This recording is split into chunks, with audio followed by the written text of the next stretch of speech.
Record. I knew you ready. Yep, I'm good.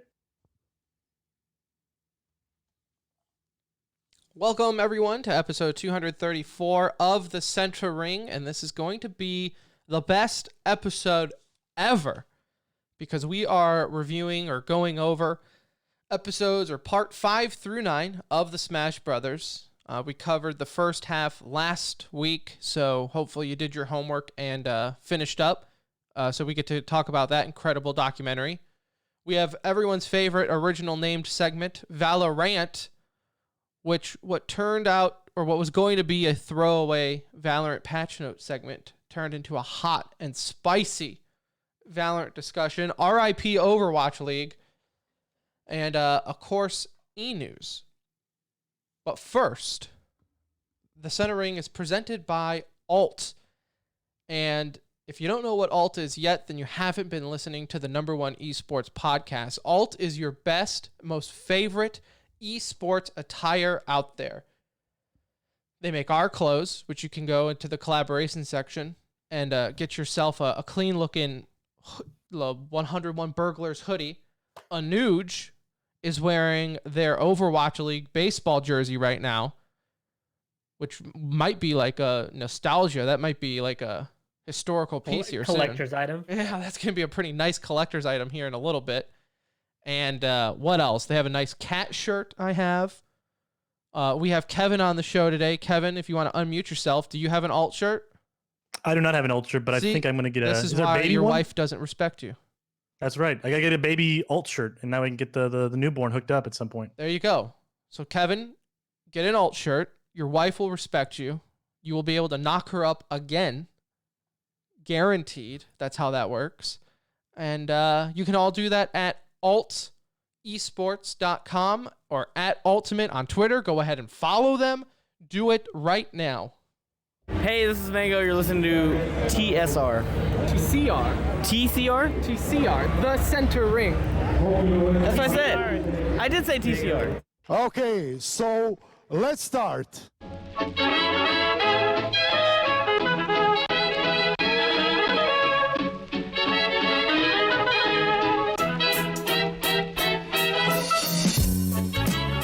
Hello, everybody. Hello, and welcome back to another edition of The Center Ring, aka TCR, aka your favorite esports podcast. This is episode 234, coming to you live and or pre-recorded from an undisclosed location. Be sure and follow us on Twitter at The Center Ring. If you're listening on iTunes, why don't you leave a nice little 5-star review for us? We love to read them, and we actually do read them, even if you leave an incorrect 1-star review. That calls us journalism. So, whatever. Not salty about that, though. We get over things pretty quick here. And, yeah, so at The Center Ring, go ahead and do that. Our website, tcr.gg, has all our links to our Discord and everything that you need to know there. My name is Tim. I will be your captain for this journey into esports. And alongside me, as always, is my best friend, my brown friend. It's Anuj. What's up? What's up, dude? How are you? I'm good. It's Wednesday night. Can't complain. Hump day. Closer to the weekend. I mean, what This else? show became like the real deal in the past 24 hours. Yeah. We were thinking of topics. We were flirting around with some ideas. And then the gods gifted us something today. It's always funny. We'll peel back the curtain a little bit. But sometimes, not normally for Monday's show. Monday's shows are normally easy because you get all the tournaments and things wrapping up over the weekend. Thursday's show, however, not always the case. Sometimes we're scrambling for some ideas, but of course we're #1 esports podcast out there, so we're going to provide for our listeners. And we were like, what are we going to talk about? We got the documentary, and we were like, there were some ValoRANT patch notes. Let's talk about those and make it a big deal. And then lo and behold, the esports gods looked upon us and said, guess what? Sinatra's leaving Overwatch League and moving over to ValoRANT. So, my God, we got a lot to discuss later in the show. But damn, it's just funny how things work out. But before we get to any of that, we got to get to our guest to start off the show, Nude. She's been on before to talk a lot of... He's our League of Legends go-to expert and also just good friend in general. but not right now. He's our enemy. So let's welcome to the show, everyone, Kevin Correa of Free to Play Esports Podcast, which you can also hear from time to time on ESPN Dallas Radio every Sunday. What time, Kevin?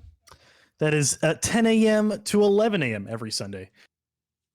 Until football starts. If football ever starts up again. Like, this is actually best case scenario for you. I don't know, man. I feel like Overwatch is going to kick around a little bit longer and give the NFL a run for its money, you know? Yeah, that was the cool thing to say 2 years ago. Oh, is that not cool now? Whoops. No, it's wildly inaccurate, I think, right now. But no. I mean, maybe that seems to be always the cool thing to say is esports is going to be the next football, right? I mean, I don't think so. But let's not beat around the bush, Tim. You know why I'm here. You That both is know. correct. Well, why first I'm off, here. you're here because you already donated $5 to the show. So thank you for. I said to Venmo if you want it on the show to Venmo it, so that way people don't see it. But I appreciate it anyways to be on stream. I want everybody to see it. That's right. Just $5. flaunting That's your a little cash. chump change. Flaunting your cash, just typical 1% Kevin over here. No, Yes, so that Trump stimulus check at work.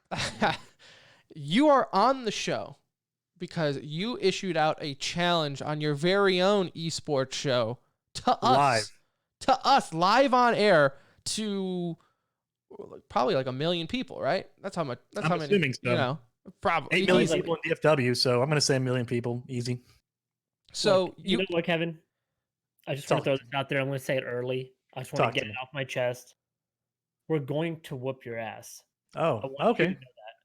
I want you to absolutely just know that going into this game, that you're dealing with two very professional, not only esports podcasters, but one Vegas semi-pro, Vegas 1 and 2, if I'm not Oh. mistaken, semi-pro. You're dealing with somebody that's competed against the highest ranks of Counter-Strike 1.6 competition, and you're bringing League of Legends players to the game. Anuj, let me stop you right there for Hold a on, quick hold second. on, Give hold you a on. little bit of my track record. Hold Go ahead, on. Tim. So for those who don't know, because we still haven't really said it yet, on Kevin's show, he challenged us, the center ring, his crew versus our crew, to he calls show match. I'm going to call it a grudge match in ValoRANT. This weekend, Saturday, we have decided 8 o'clock p.m. Central Time, 9 o'clock Eastern, 6 o'clock Pacific, and you figure the rest out in your own time zone if none of those fit you. But so he challenged us. So that you brought this upon yourself. So let's see your pathetic MOBA resume. MOBA resume, excuse me, sir. The fact that on your webcam, Kevin, right now I can see a controller on your desk tells me all I need to know. Look, man, I play this for Rocket League, okay? Platinum, baby. Almost diamond. Looking at that, all right? That doesn't really qualify into ValoRANT, obviously. No, it But does you're not. looking at the 2008-2009 semifinal winner. Semifinal. I only ever made it to semifinal, so I guess like third, fourth place. So you're Star the Wars semifinal Battlefront loser. 2 console champion. So third place, whatever. But you know, this is not my first rodeo with FPSs, sir. So don't get it twisted, your little Rainbow Six gimmicks. Did anybody catch the part just now Which part? where Kevin said console? Oh winner? no. Look, I was young. I you can't fault me for that. It's all I had. I didn't have $500 of PC equipment under my desk like I do right now. 500, Kevin, huh? we're running Okay. millions of dollars of equipment in both of our rooms combined right now. My mouse alone, custom made, fitted for the grip by Logitech. Thank you very much. Not an ad. And you're bringing to the game what is this, like a 960 Ti? Wow. Almost. It's a 970 GTX on my end, so I gifted, but hey, it's pretty good. All right. So I am curious. So because I know you said that you were going to do this. You said, hey, we should do a match sometime. And I was like, yeah, sure. I just kind of threw it away. I was like, yeah, sure. We'll play sometime, kid. No problem. I'll carry you. And then you had the balls to do it on a live radio show Yes, sir. and Yes, call sir. us out. And I just thought to myself, I didn't know Kevin knew what a shooter was. Wow. Oh wow. We're going into. Wait, we didn't. Oh, you guys went to the what's it called? The esports stadium, little CS:GO championship, ECS. Yeah. That's so cool. All the little, let me sit in this corner and just wait for somebody to come across. Oh, there it is. Oh, got him. The little peaks. Come on, guys. This is a different game. This is not your average shooter. All right. This is arguably a little Kind of bit is. better. I mean, as far as I know, Riot Games has revamped the entire genre that that's is right. tactical FPSs. So this is a completely different game. This is a completely different landscape. You guys don't know what you're getting yourselves into. I promise you that. Unless you're what bringing are- someone like from Envy, like unless you're calling someone that we don't know, I'm pretty Look, sure this is going to be the easiest I match of my kind life. of hope you are. I honestly hope you've made that call. Oh, I no, think no, you're going to need it. But I Now, want what you to I'm know more before you make curious that about, call, Anuj is best friends with Nade Shot. So we got connections there. Tim, 100%. And I'm best friends with Clayster. You So want me to call Rainbow up, Tim? good luck. Oh Lord, What are look, the guys. stakes? What are the stakes? That is the question. That is the question, right? I was gonna say like a shout out or something. $1 million. Wow, if I had that in the bankroll, unfortunately, ESPN Radio doesn't really give us that kind of budget to work with. Okay, look. If you win, you Mhm. become a show sponsor Oh no. for 2 episodes. Ooh. Okay? All right. And we give you a shout out along with Ultimate at the beginning of our show. Okay. If Okay. we win, we get your spot on ESPN Radio. Ooh, I don't know. That actually sounds more punishment. I've been there, done that before, Nuge. That sounds. I'd That sounds rather like more lose. punishment for you guys. Let's be I honest. would You rather guys lose. want to stay in podcast. I would rather lose. I thought that was the Maybe case. maybe we take the equivalent on your show. Hey, you never know. You never know. I mean, I might have somebody up my sleeve, from a certain team in the sky playing CSGO on Cloud 9, I would say. Well, You they're never like know. a tier 2 team anyway, so I'm not really concerned about that. Better than You Team gotta- Envy at this point. Just you saying. gotta No play offense. Team Envy 2-0 Liquid, sir. NV just whooped up on Liquid. We need to watch that mouth over there, okay? I'm just saying. Cloud9 victory. Well, actually, they just came off a decent one, but still. And I This is know they basically do like have. NV and Cloud9. They have ranked mode coming out. It's a shame we won't. I definitely will not be able to play enough games between now and Saturday to get my rank to know kind of what it is. But I am extremely curious to see the skill level of you and your crew. Just because, like I Look, said, man. I don't ever remember you playing FPS games. Look, man. I just recently uninstalled Overwatch, so that's a plus in my direction. That- Anyways, yeah, gotta save yep, that you're hard getting drive closer. space. That is. Just saying. Also, I'm a huge, StarCraft 2 guy. Doesn't help me out Not in an this game FPS. at all. No. Doesn't help me out. However, Call of Duty, Modern Warfare 2 on PC is really where my heart's at right now. Akimbo, 1887s, That I'm rolling it all Definitely day, every does day. not help you out. You're just working against your case here. Come on. Give me Like, some if credit. you were like, I was using like an AR, maybe No. like, It has to be a no Kimbo. sight on it, but like you come out with the akimbo and then the shotgun. I'm not sure what to think right Look, now. me and all the other 12-year-olds playing Modern Warfare 2, that was the meta back then. Akimbo, 1887s, golden, has to be golden. Anything else is lackluster. Throw it out of here. So we don't even have our team yet. I think we have like one person on lockdown. So we got to find another 2 before Saturday. But that's how serious we're taking this. I imagine. I We've already have all my interviewed- 5 locked up. I have we 2 have- subs. Interviewed and tried out a lot of people. A lot. A lot Um, of resumes to go through still. I mean, just to throw out a few names, Sinatra, I wasn't going to bring this on the show, actually was quitting to join us, but he didn't make the cut. What's the bar for Sinatra not to make the cut? How high is that bar for you guys? We don't take flex players. Yeah. That's what it came down I to. want specialists. I want people one tricking, and I want them to be mastering their craft. Yeah. Okay. Fair don't enough. need- Fair enough. I understand. Yeah, I don't need what's the saying, like a master of none, but A jack of all trades, but a master of none. there you go. There you go. I don't need that. I don't need Hopefully that. your skills on the ValoRANT map is better than your wordplay right now. Hey, Tim's a master jacker, so you don't judge him. that is He's a very, master jacker. that is very true. No, I've in fact been getting quite good. My thing with, so I won't lie, I did suck at Valorant when it first came out. I was triggered, but that's any game. I hate every game when it first comes out. Anuj can attest to this. Every game when it comes out. Sometimes that lasts years. Of hate. Yeah, but every game definitely sucks when it first comes out, in my opinion. But I'm getting agree. dangerous. I'm getting dangerous in Valorant, and the one thing you don't want, Kevin, is me getting dangerous. Are you a Raze main? Is that what you are, Tim? Actually, I'm not.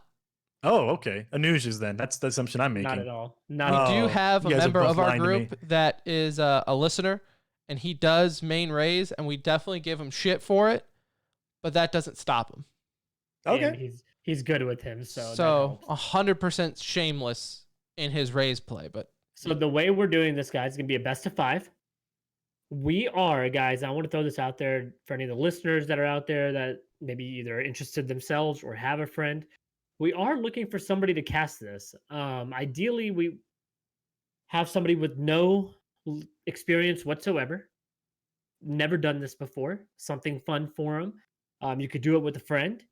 The only thing we request of you is that you have the ability to stream it, because we don't know how else we would do this really, unless you have some creative idea. But we are looking for somebody to cast it.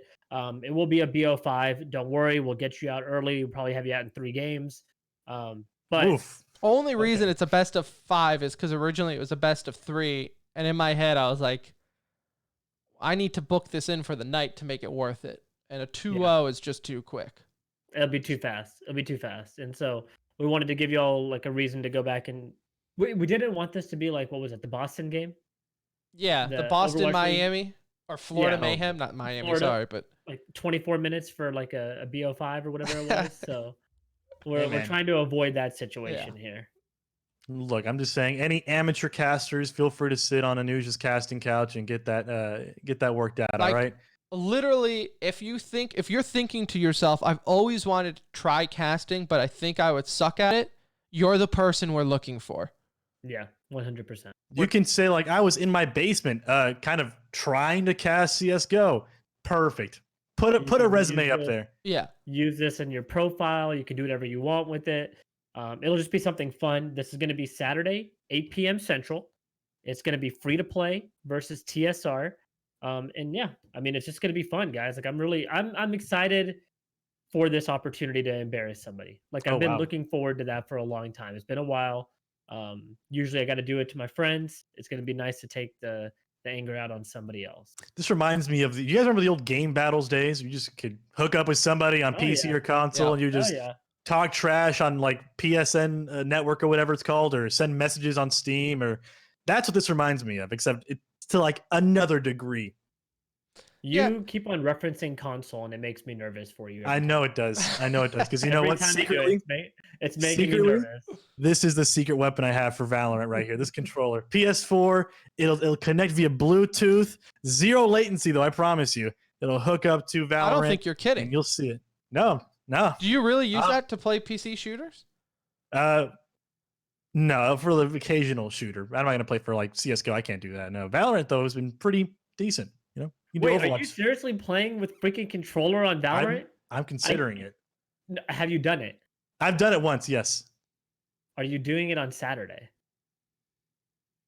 You got to tune in to find out, boys and girls. Whoever's casting needs to put the POV on Kevin the whole game, because I got to go back and watch this. I got to see this. It's It'll not be built for amazing. like controller support. I don't. No, think. It is not at not. all. It is not. In fact, But you can. they've like you kind can of finagle it. specifically said like we've made it as shitty as can be so people don't use controllers. The fact that you're using controller and you're saying that you're better at it, I'm really, really starting to believe that all this shit talk is going to be spot on when it became. It was joking early, you know. I was like, oh, let me just mess with him. Let me give him a hard time. Now it's serious. The last 2 minutes have convinced me everything I've said is 100% accurate. Hey, man. I'm just saying. It's not about console and PC anymore. It's all about skill.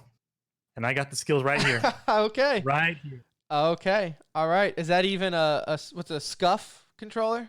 Nope. There's no extra macros on this baby. It's straight up stock OEM Sony PlayStation 4 controller. Not even a special edition, just straight up black. Straight black. I can if I turn it on, it glows for like a blue second, and it just like bam, right there. There you go. It's good to go. You basic console bitch.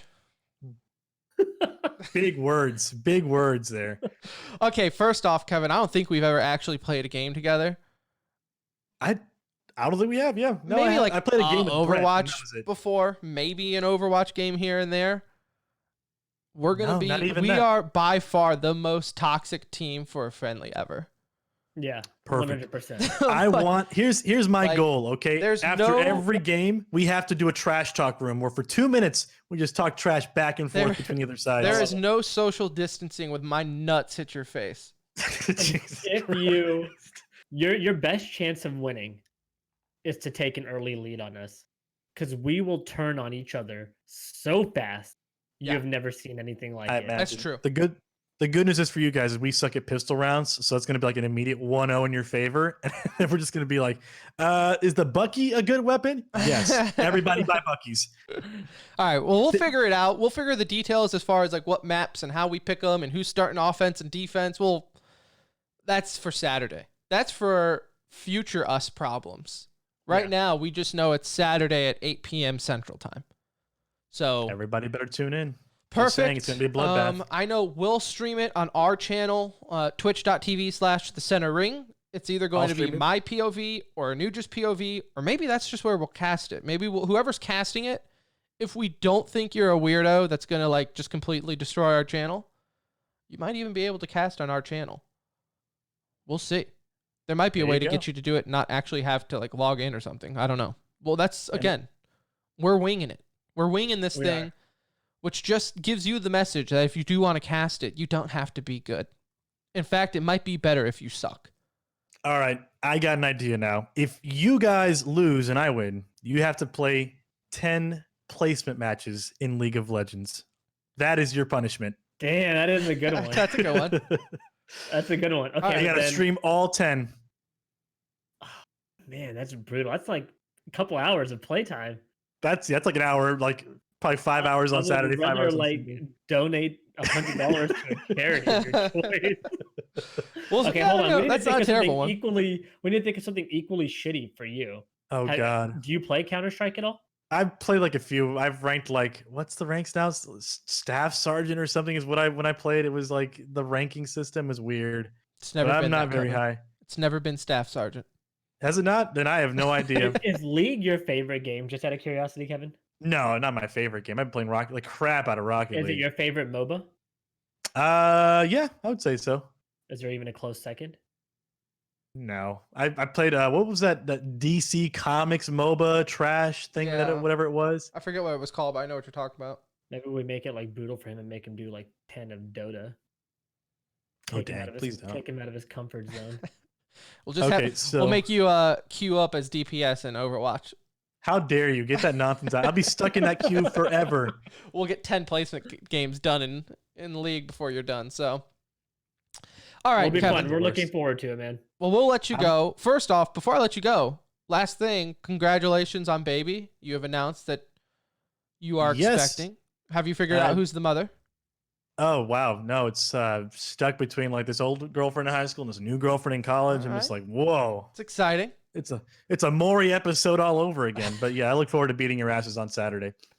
All right, Well, bud. Kevin, we're both about to be new fathers here, so we'll have to share some tips back and forth and pick Tim's brain together. Yep. That's right. That's right. Welcome Tim, to hell. what's the best way to change diapers? One-handed, two-handed, or with a controller? I don't Ask understand. the wife. That's the best way to change a diaper. Ask the wife. Fair enough. All right, Fair enough, guys. Kevin, Take it easy, okay? we'll talk to you Thanks, later. Kevin. And yeah, we'll talk because we still got there's so many details we got to figure out about this thing. I say this in all joking honesty, but hope your show crashes and burns before Saturday, so that way I can doubly whoop that ass It's gonna be the only way you can win. perfectly. All Bye, right, guys. bud. Later. See you, bud. All right, there it is, Kevin. Thank you for coming on the show, and I severely overestimated him. I swear to God, we better not lose. Tim, I will really have a tough time getting over this at this point. Severely overestimated how I thought he was. The fact that he wasn't joking about using a controller on Valorant was that's concerning to me personally. Not only for just playing, but as a friend, I'm concerned for Kevin. Like there's no aim assist, so like, whoa.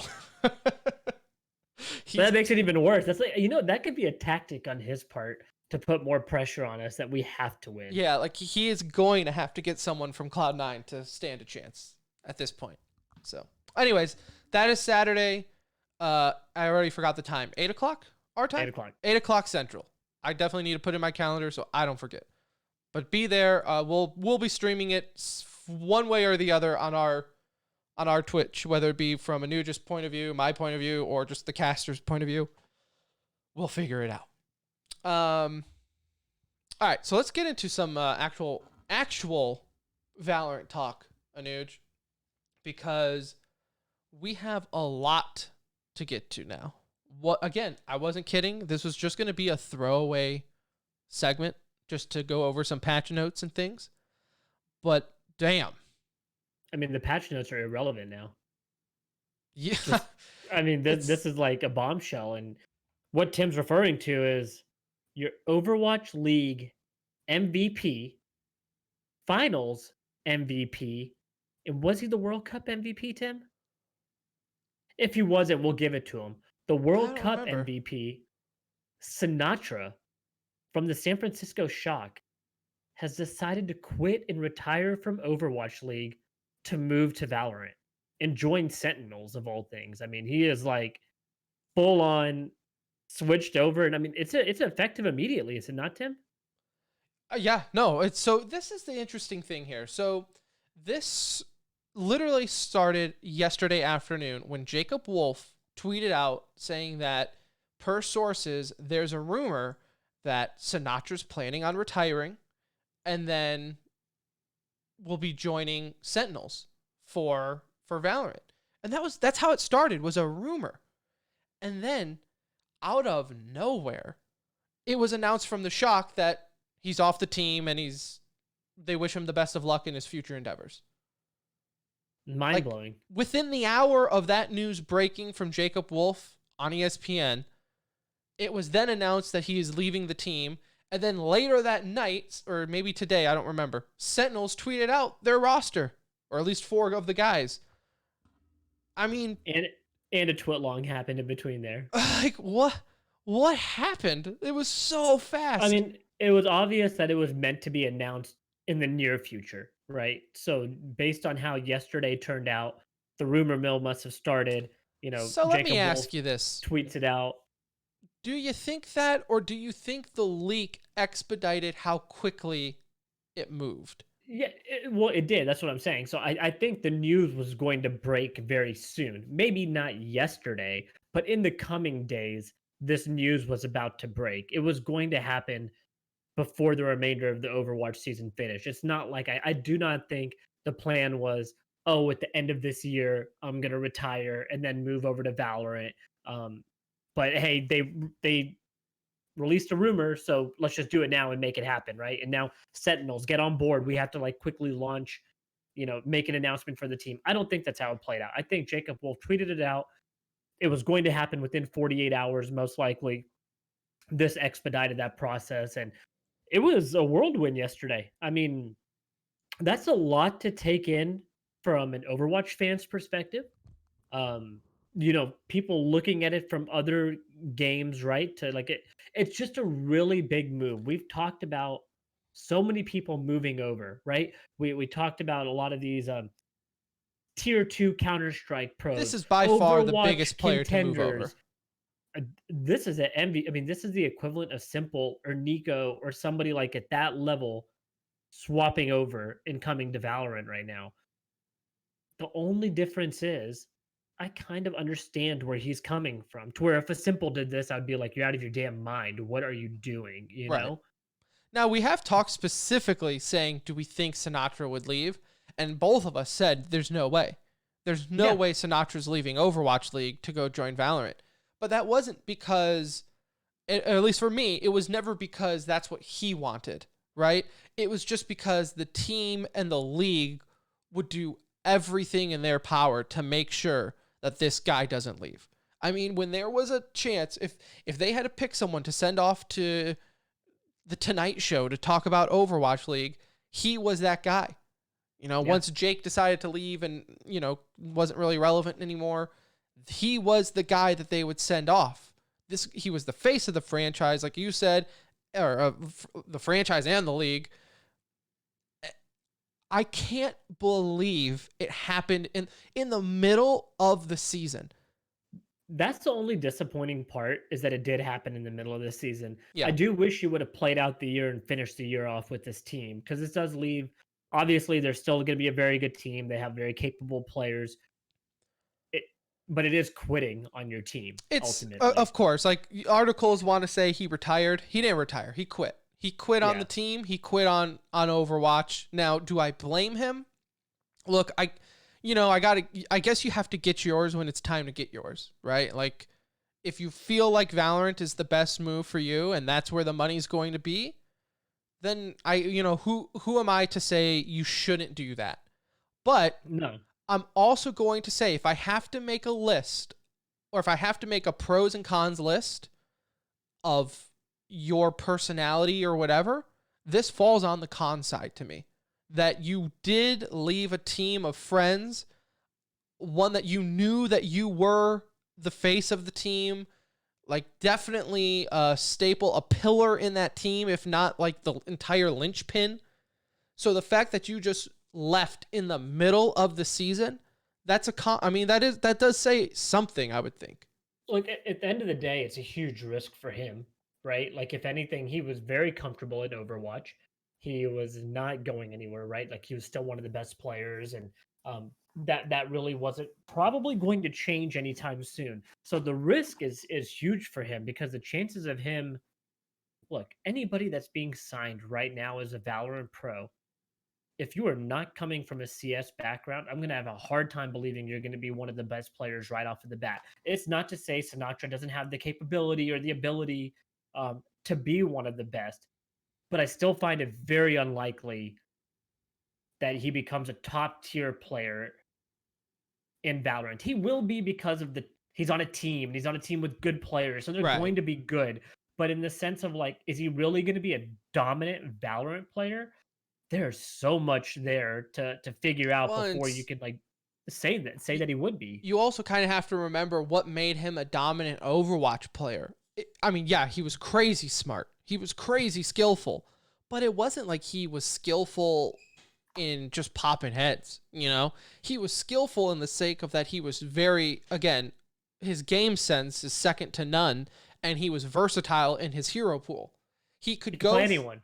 Yeah, he could go from playing Doomfist to Zarya like it was nothing, right? Yeah. So that's what made him kind of like his bread and butter, right? That was his thing. He was very versatile. Now, again, I'm not trying to say he wasn't skillful. Of course, yes, the dude was, again, You have to be skillful smart. to do what he was doing at that level. Right. Like, we Yes, know he he's is smart. good at video games. But I don't think that transition is a 1-for-1. So, No. of course, he's 19, 20 years old now. So, and like you said, he is playing on a professional team. So if there's any scenario that anyone should be able to pick it up quickly, he's in that scenario. His name definitely helped him. 100%. I mean, really, without the ranking system being in place, all the tournaments that have gone on have been invite-only tournaments. So it's influencers or people with big names or personalities getting the opportunity to play.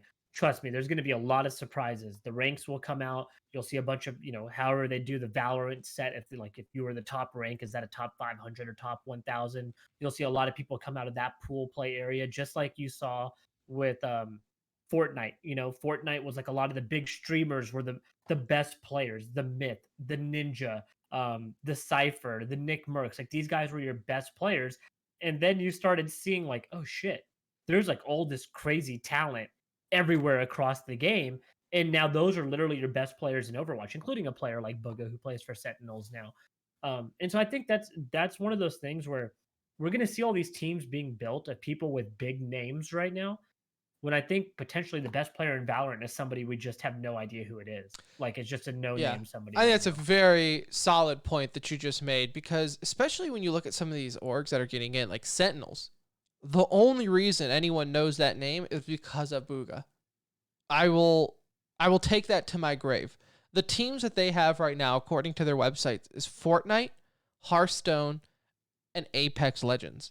So the fact that they're making this bold of a move into Valorant is pretty insane. Like you are taking Overwatch League's life force, the one player that league really could not afford losing. He didn't go to Cloud9. He didn't go to Envy or FaZe or Fnatic.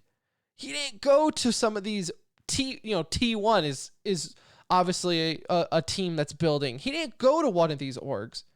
He went to Sentinels. They use that Booga winnings from the World Cup to pay a salary. The good thing is they're getting a couple other players who are probably not costing them an arm and a leg, right? Yeah. Sick was on a team that had no org, so he's making the move over, right? He's coming from an unpaid position, basically, into whatever they're paying him. Shazam's been on the bench for a long time now, hasn't been doing anything, hasn't been able to get on a team, really has never been able to stick on a team since his Cloud9 days, has been jumping around a lot, right? Like Complexity was maybe his longest stint that I could think of in between all of that, but Yeah. has hopped around a lot. So chances are he's not demanding what you would think of a top CSGO professional, right? And then Zombs, I don't even know who that is, to be honest with you, so I can't comment on his situation. But Sinatra is definitely the one that's taking the brunt of the payment there, because you got to think about it, Tim. What is the max salary in Overwatch? I Isn't don't it know. like around 250? Yeah, something like that. So let's just say it's 250. I don't see Zombs, by the way, is Sinatra- he's a Overwatch League contenders player. Okay. Or- So so. once again, he's basically an intern coming into a paid position. Like he was making absolutely nothing in contenders. So Sinatra's really the only one demanding top dollar. I'm really curious to see what his contract is, because they have signed him on as a Valorant Pro and content creator in case the Valorant Pro thing doesn't work out. But it's got to be a shit ton of money. Yeah. I mean, It he's has gotta to be be. getting You just paid walked away nice. from, say what you want about the Overwatch League. It's stable in the sense of income and retirement, and you have stability with the Overwatch League, especially if you're Sinatra.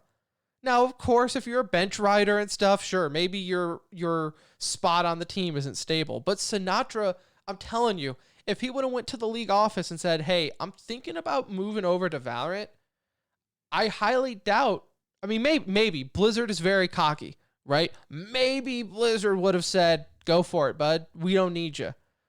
But I highly doubt that would be the situation.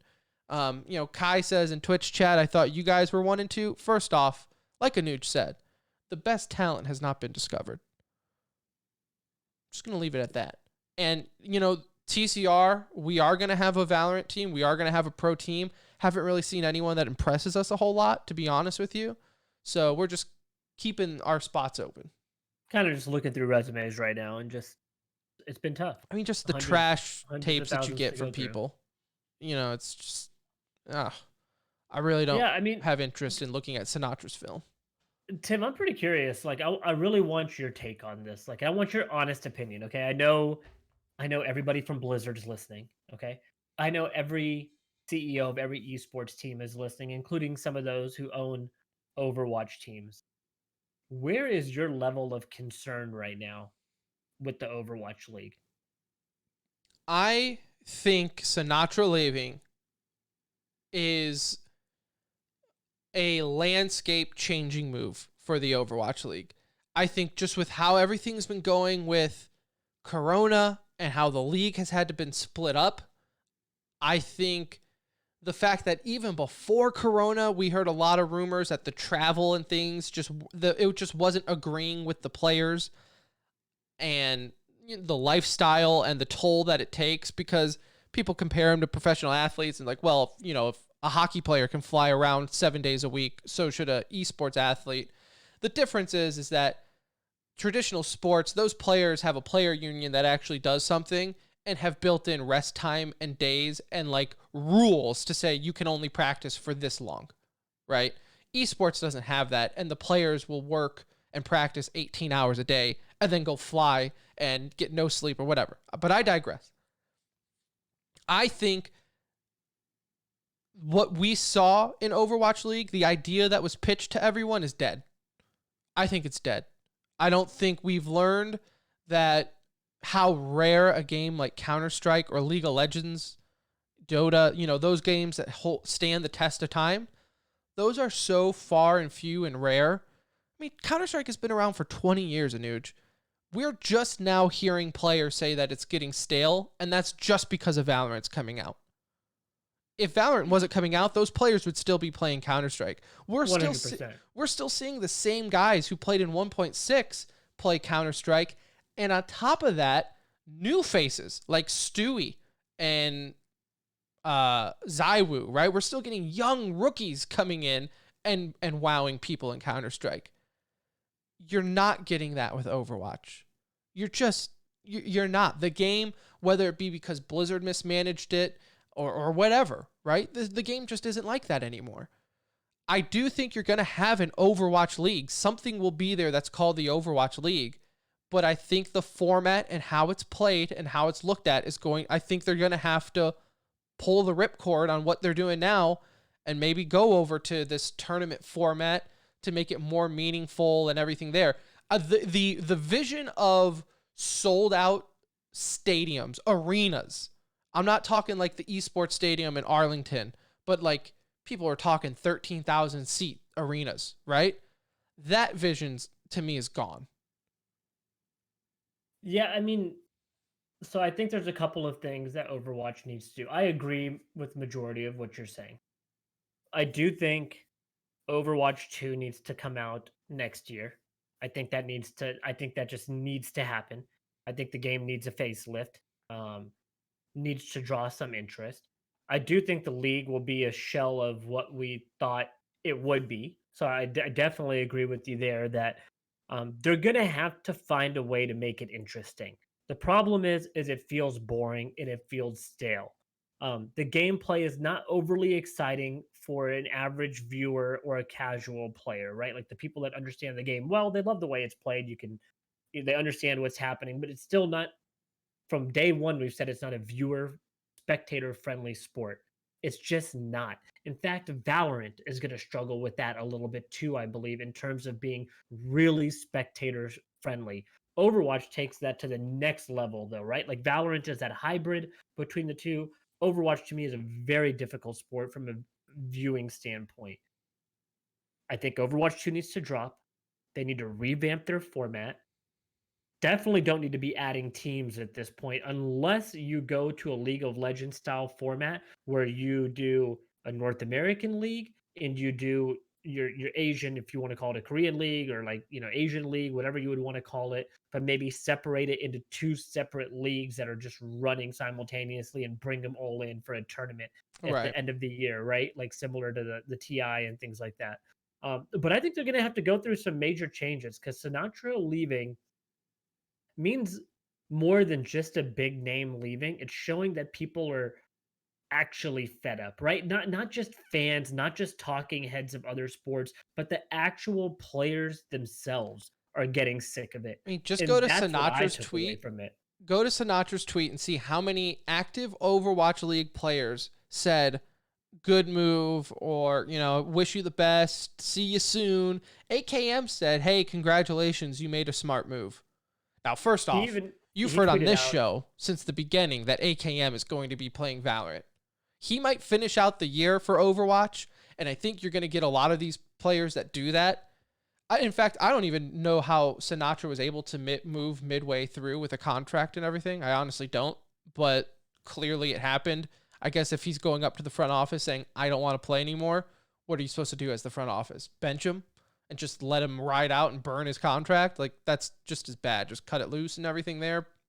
But yeah, it's just the ripple effect of this wasn't just some bench player. This was your number one guy, the top priority that you couldn't lose.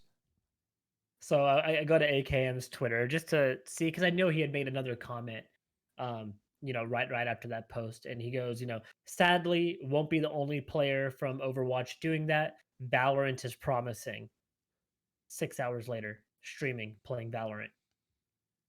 Oh yeah. And I could definitely see like AKM and like Taimu both just being on Envy's Again, Valorant squad. Like it seems like a easy transition. what there. is the similarity in all these guys leaving Overwatch? DPS players. What's the one thing that Blizzard has pretty much shunned from Overwatch League? DPS players. This Blizzard kind of did this to themselves. Now they did just come out with a patch to lower a lot of the global stuns and stuff in Overwatch, clearly trying to pick up the pace of the game. But it's a little too late. You just got to be an Overwatch faithful at this point. I know a lot of people like I still don't want to bash it and say it's a dead game because like I said, I don't think it's going to die. No. I just think it's not going to continue to grow. Yeah. Like they're going to have their fan base. They're, if they come out with Overwatch too soon, maybe, a handful of new people will come into the game. But you're right. Like the youth of the game, younger players are probably not going to Overwatch. They're just not. It's Right. not intriguing. It's not superstar friendly, right? Like it's not a game that allows you to shine so much on an individual level. There are the exceptions. I understand that, but overall, yeah, the exception just left the game. Yeah, there are the exceptions, but for the most part, it's a team-based competitive game, and I don't know where it goes. Like I don't know what they do outside of Overwatch 2, and if that's enough. We play tested it. I wouldn't say it's any different. Like visually, yes, but the core of the game. If you was didn't still like the same. Overwatch, you're not going to like Overwatch 2. Like they just got to be willing to revamp. They Yeah. got to revamp and retool, and they have to be aggressive about it. It can't be in a Blizzard update cycle the way Blizzard does their updates, right? Like I think you got to be aggressive and change the pace of play. Shit, you got to stick by some of the things that you're trying to do, right? Like we talk about the hero ban, pulling the hero ban back. Now, obviously, the new tournament format, like show some consistency. Like right now, they're showing so much wishy-washiness within the league itself. Like imagine what the players are feeling. There are going to be a lot more Overwatch League players leaving at the end of the year, though. I think this is super rare, not only because of the talent of the player, it's just the mid-season change. And to happen the way it did, it was just like you said, it was instantaneous. Like news dropped that it might happen, and then boom, it happened. And so it was a lot to take in yesterday. I know Overwatch League fans are having a tough time understanding why this happened, and I don't blame them. Like it's got to really Any suck Overwatch and League hurt. fan, though, that's sitting here saying, like, oh, good for him. The league will be fine, though. But A little I would in expect denial. that from like if you go to a Dallas Fuel homestand, you can't tell me that like they all have a reason to believe that. There's like 3,000-4,000 fans at the last homestand that were diehards. I mean, they were just diehards of the game, and they were passionate, and they like loved it. So they might have some animosity towards them and say like, hey, nothing's wrong with the game, but that's not who we're talking about. We're talking about the other 99% of people that you're trying to draw into your game that we were talking about just last year. It's Overwatch being one of the top 3 or 4 esports out there in the market. I'd be surprised by 2021 if it's even a topic on our show consistently. Like we're an esports show, and I don't know how much we're going to talk about Overwatch League going forward. Yeah, I think it just, again, it relies a lot on how they want to adjust with the format and realize that, hey, we don't have the star power to hold people attention for a 5-month-long season. You got to have, and you can't just have meaningless stage playoffs, because that was the issue with seasons 1 and 2. The stage playoffs were a joke. I mean, I didn't care. Like the tournament format. I think the tournament format, is good for that if you reason. got points from those tournaments, is what I'm saying, though. Yeah. Like, the stage playoffs literally had no bearing on anything. It was a just- cash prize. There was a that's it. cash prize that, okay, so who cares if it doesn't mean anything in the end? It was only beneficial to the players. It wasn't beneficial to the viewer in any way, a stage playoff. Right. It was just another match, right? So there are things, and I mean, that can be a whole nother topic, even though we kind of just did it, as far as what does the Overwatch League have to do now Because again, we've had teams approach us asking, hey, what are some good Counter-Strike free agents that we should look at? And we gave our list of some free agent players that if they wanted to look at and contact. But like I told that Counter-Strike team, that org, your biggest challenge at this point is not other orgs signing these players. It's that these players want to go play Valorant instead. Because we've seen Orgless, which, of course, for those who don't know, was the Counter-Strike team that did not have an org, but they've qualified for Flashpoint, everything here. They've recently disbanded, and basically, on his Twitch stream has credited Valorant pretty much killed this team because they had signings, they had orgs that were willing to sign them. Valorant dropped, all those offers were like immediately pulled because those orgs were like, whoa, never mind, we don't want to get into Counter-Strike now. We want to look at Valorant. Yeah, because the price of probably getting them in CS is probably actually going to be cheaper to pull them over to come to Valorant, right? Like as a tier 2 team in CS, why would you invest your money there if they could potentially be a tier 1 Valorant team with a similar lineup, right? You could maybe get a Wardell, Sub Rosa, or some of these guys that we know are probably going to make the change soon. You could probably get them over in Valorant and they would be top tier players there immediately. So I don't blame those orgs for doing what they did, and it sucks equally for Orgless. But yeah, I mean, Valorant coming out is already, people were like, oh, it's not going to affect Counter-Strike, or how much, we thought it could affect Overwatch more. I didn't realize this was all going to happen in the beta. Like we're not even out of, they don't even have a ranked mode yet. The only tournaments we're seeing are invite only invitationals of orgs doing it with their own players and streamers. And we're already making waves in both two of the biggest esports that are currently there. Do you think that, I mean, you've already said that the best talent for Valorant we haven't seen, which I agree. Because a lot of the talent that we're seeing move over to Valorant are either washed up or tier 2 Counter-Strike talent, right? Or whatever, in their respective game, tier 2. And when I say that, I mean, out of top 20, whatever. Do you think that any of them will prevail in Valorant for the long run? Or is Shazam? No, I think they'll prevail because you're not going to see the tier 1 players from Counter-Strike move over. If you're a tier 1 Counter-Strike player, you're staying a tier 1 Counter-Strike player. The money is great, the lifestyle is great. It's a game that has been there for 20 years, so regardless of what you think of Valorant, they have a lot of work to do to be Counter-Strike. Like there's not many games out there that fall in that same line. So the tier 2 players of CS will initially be tier 1 players of Valorant.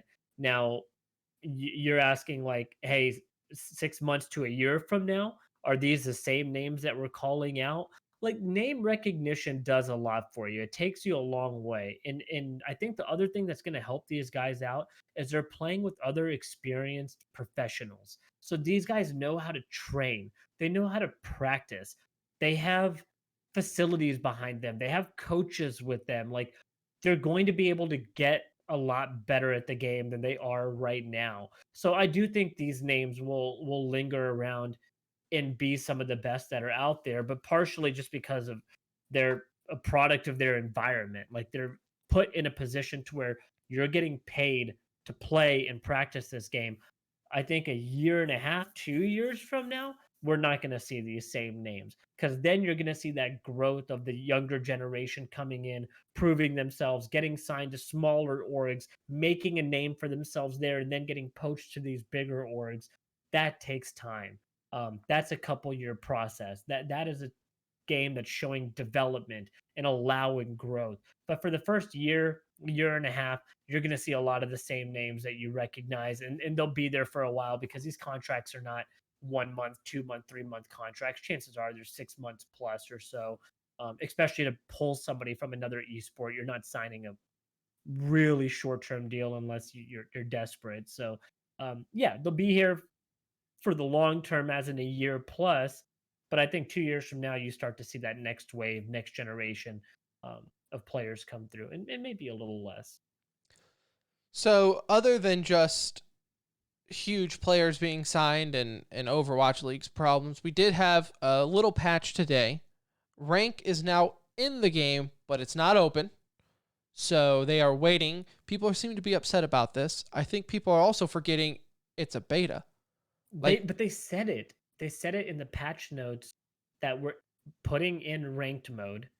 We do not know if it'll go live. It's based on server stability. They go, we want to implement it in, see how it affects it, make sure we're not finding other game-breaking bugs. We don't want to have, excuse me, a ranked mode and then have a bunch of bugs still in the game that we're not aware of. So, look, take your time, do it right.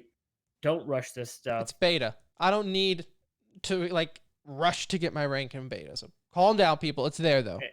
And if you don't know, it's resetting your rank anyway when the game goes live. So don't stress out. It's not a big deal, guys. Like your rank's gonna reset once the game goes live. Everyone will be on an equal footing at that point. Some other little fixes here and there throughout maps. I know Omen, that they are changing the way his teleport works, which is kind of, I think, the biggest one as far as character change goes.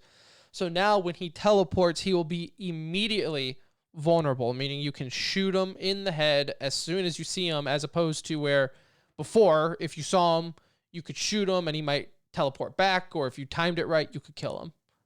So as somebody who plays a lot of Omen, there's two ways to look at it. That's right. But at the other end of that is I also have the ability to fight back immediately, which is what I wanted. So I don't know if that's a buff or a nerf until I've really got a chance. So to Tavik in test chat it. says he did test it. He cannot instantly move though. So you're still stationed though for teleporting. It's not like an instant teleport and run.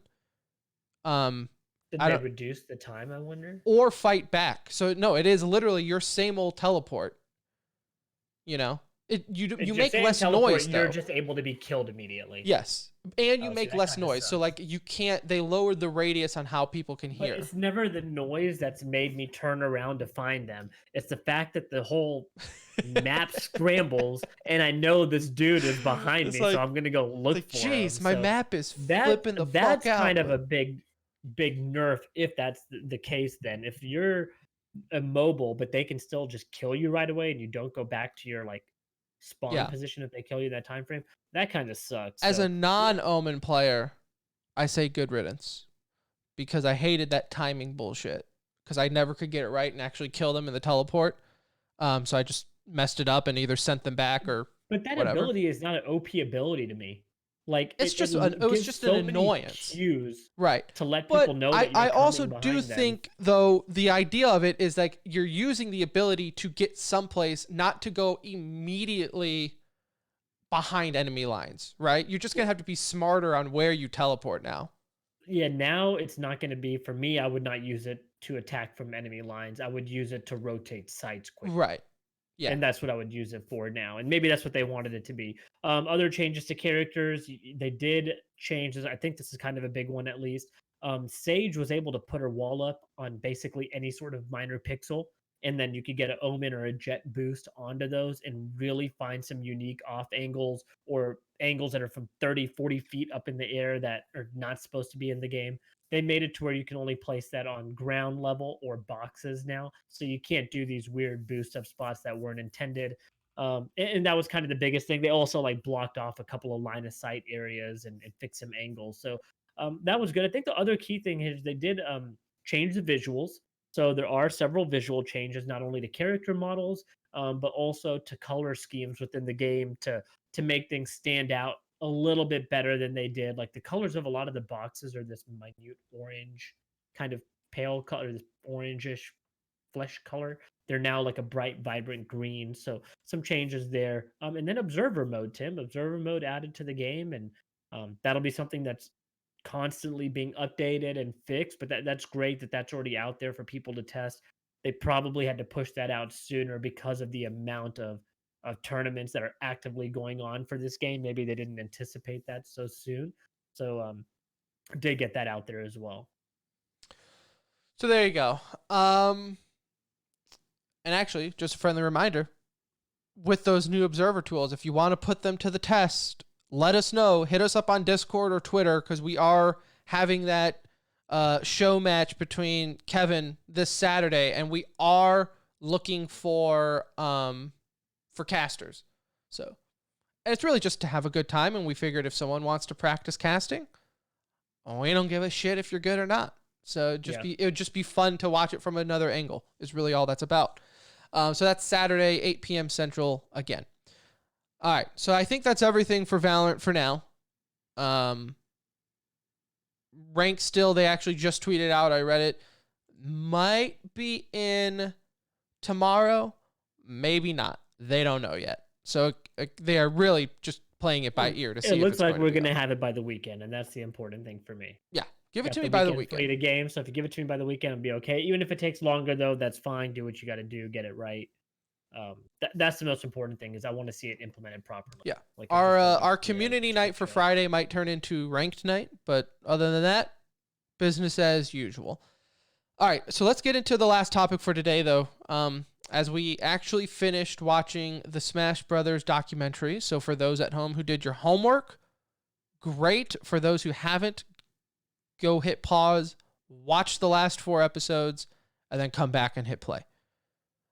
Because it really is an awesome documentary. Like, whether or not you're into esports or you're into Smash, I mean, it's just fascinating. Like I said last time, it's seriously like a time capsule.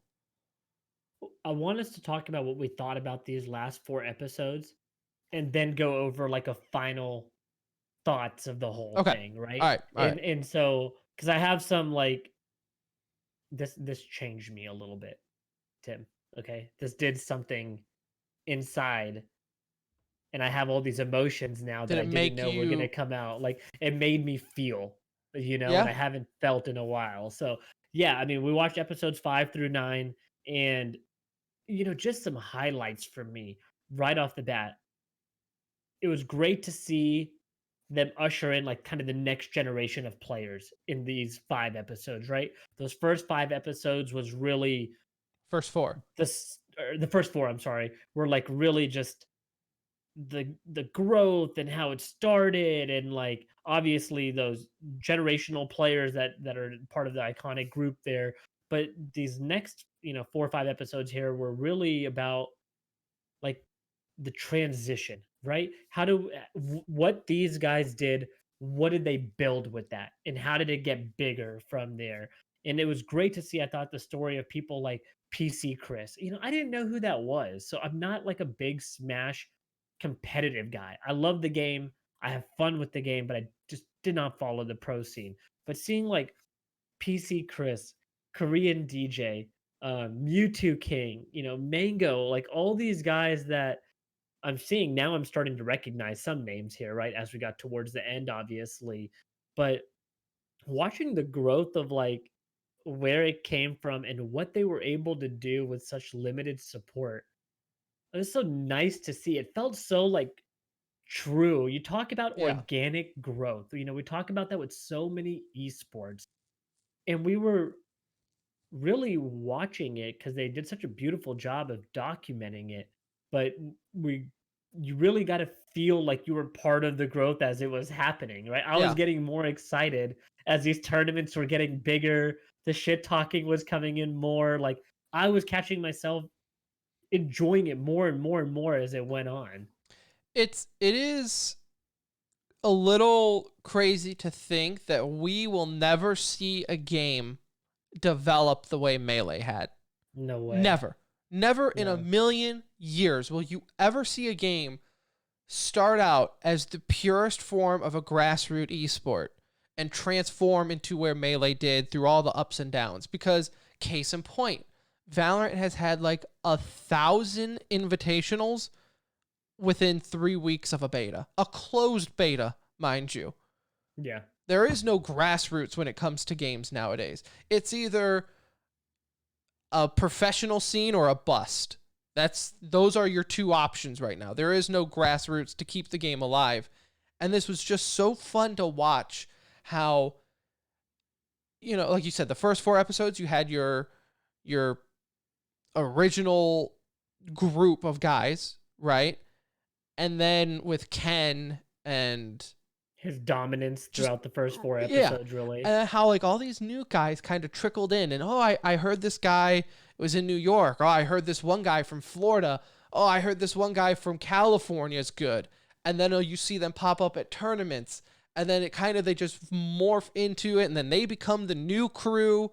It's just like it's just fascinating. Like with the PC Chris episode, which it was part 5. I got a kick that he was the cool kid. Yeah, yeah. Like- he was though. Like Yeah. listening to him compared to some of the others, like you could tell he was very sociable. You know, he enjoyed. Seemed like he really got a lot out of it when a lot of other people got stuff out of it almost from just a personal level, right? Yeah. They grew personally because of being in this scene.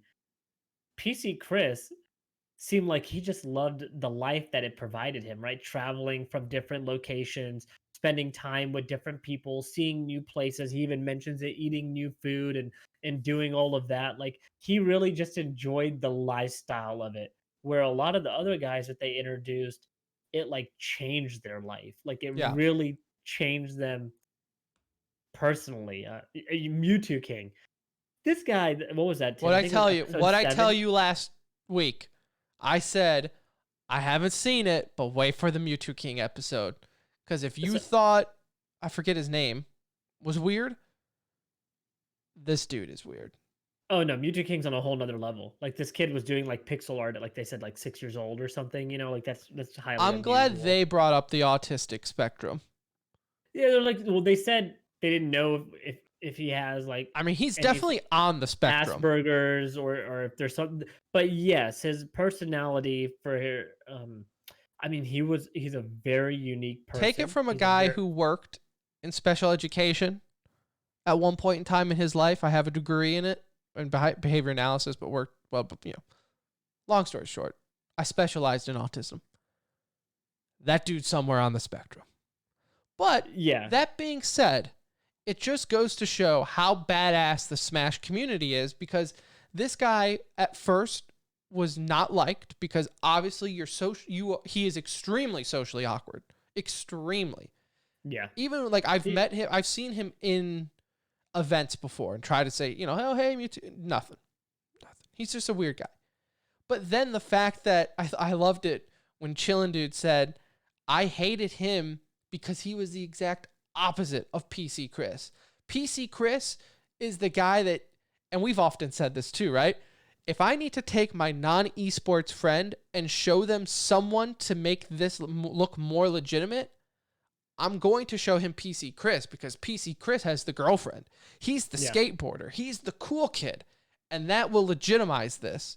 Mewtwo King is the exact stereotype that people make fun of when they think of Like a professional gamer. Mom's basement type number cruncher. Like this kid was figuring out algorithms for how far these dashes and moves would work and really breaking down the game in another way, which ended up being so important to the growth of the game because of how good he got. Well, personally for him, growth, but then yeah, for Melee in general, like the fact that people looked behind it and actually became friends, and now he's, you know, everyone's friend. He's a god when it comes to Melee. Is like a testament to just the fact that he is so damn good at the game. Like people don't care about anything else. He's just dominant at the game. He's also one of the few guys, and they did bring it up here, is he was one of the few Melee players that picked up Brawl and actually stuck with it and was very good. Mewtwo King to this day is very well known for that, where when a new Smash comes out, he's one of the first Melee guys to register and play in actual tournaments, and not just to do it, but to actually compete at a high level. Because I think he enjoys figuring out nuances of the game, right? Like different things that make the game function and work, maybe in ways that it's not even intended, right? Right. And I feel like he enjoys that part of it, and that's why he loves playing the new game. And that kind of gets me to the part where Brawl released, you know, and seeing how excited all of these guys were initially to the announcement that Reggie made on stage, and getting them all amped up, and these guys were waiting out in line for this game to come out, and really like just believing that Nintendo has taken this game and made the next iteration of it for us, and oh my gosh, it's going to be so much better. And then it comes out, and the defeat and the crushing defeat Within that days. you could see and hear in their voices just in this documentary, that they knew, oh shit, Nintendo does not want us to be playing this game. They're building this game for us not to switch over, not to move to it. The pace of play and just the way it played. And so like seeing some of this was like, I felt like an asshole a little bit, because I've been one of these people that's been advocating for like, oh man, I just wish like the Melee crew would just switch over, like just go to the new game, like let's all get on the same page and um kumbaya, and kind of just work behind one game to get it to grow, because I want the scene to be big. It's just so split up and fractured the way it is. But now seeing how all of this went down, and seeing what these kids like poured into this game to even get it to where it is, like give me more Melee. Yeah. Give me Melee at every event now. So, like anyone who's listened to the podcast and any personal friend of mine knows I have a love and hate relationship with Nintendo. I think they make very fun games, and of course, they're a childhood classic. Who can truly hate Nintendo? But that being said, Nintendo doesn't give a rat's ass about being competitive in esports. Yes, now they at least have Nintendo esports, and yes, they do host tournaments, but they don't give two shits about competitive integrity. In their Smash tournaments, they still have items. They still use maps that you would never play on a competitive level. They do their own thing, completely ignoring what, blood, sweat, and tears and years that these people have built up to create the scene.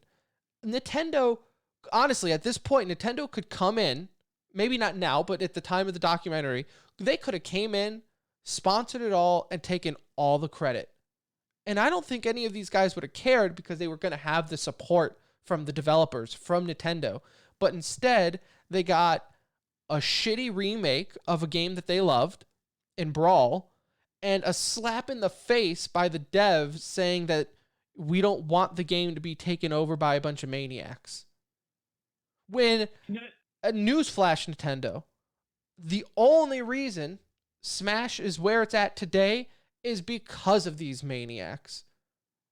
Yeah, because of the diehards, man. Like that part was really hard to swallow. So they talked about a moment there at Evo wanted to bring Melee back into the mix, right? So Melee at some point it stopped being kind of in a lot of these mainstream tournaments, I guess you could say. If you even want to bring it up before that, the whole reason part of it was in these scenarios because Nintendo because MLG had to drop Smash from the pro circuit. So that happened even before Evo had to stop. So MLG was on the pro circuit for years. MLG said, look, we can't do it anymore. Nintendo doesn't support it. And then wasn't it the most depressing thing when they were like, MLG still tried to do little tournaments for us, but it wasn't the same. It's like MLG really wanted Smash to work, but Nintendo just did everything they could to not make it work. Which then leads us after like the Vegas ordeal that they all got to go to, and how they were treated there. And so that leads us to now, like you were saying, with Evo.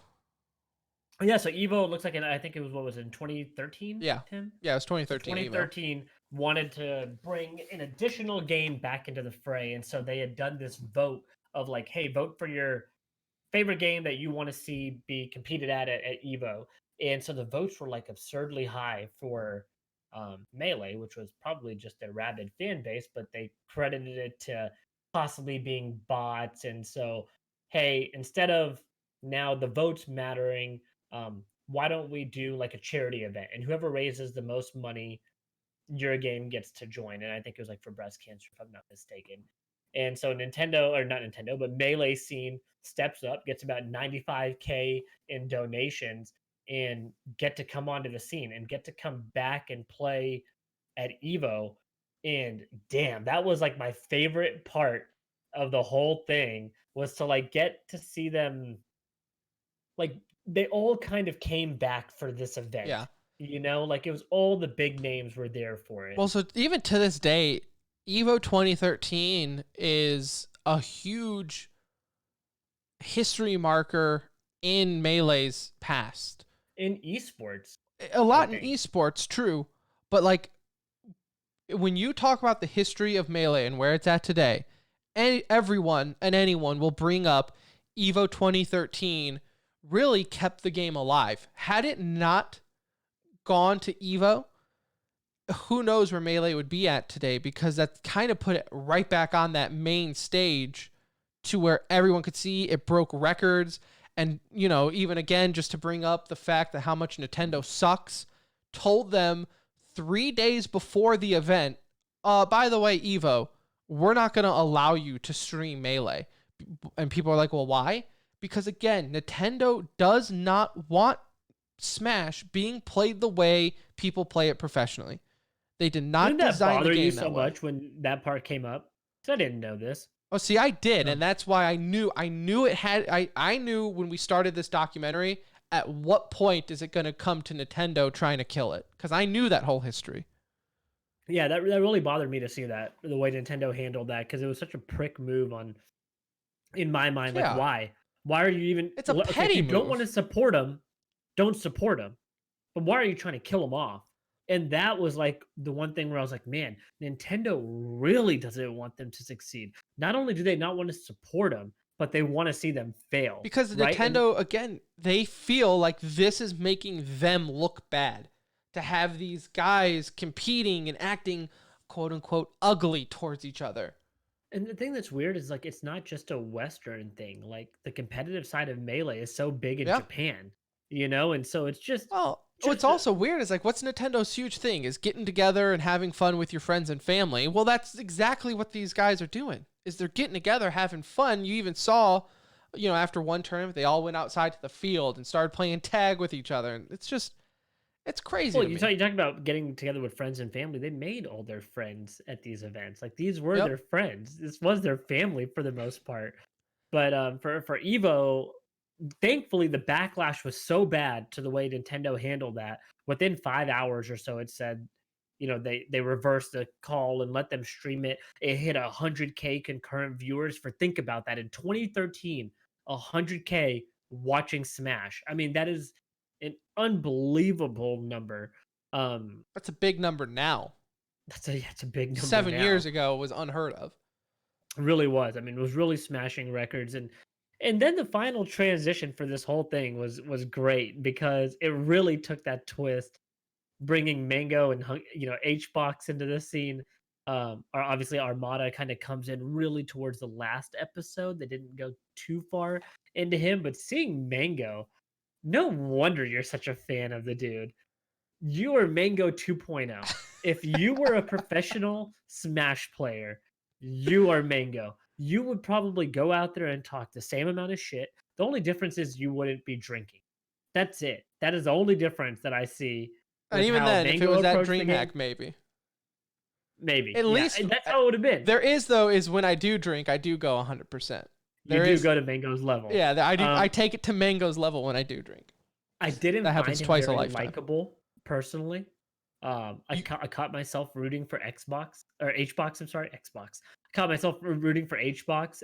You know, as they were kind of showing their personalities. Like, Yeah. I kind of felt for HBox a lot of the time. And it's so funny that you said that you see Mango and think of me, because I found myself remembering why I hated HBox so much. Now, I was in crowds in Dallas booing HBox when he was in town, and I was definitely a Mango fanboy. I'm wearing the Mango basketball jersey. This brings back so many bad memories, because I feel like I've gotten over it and now I can respect HBox as a player.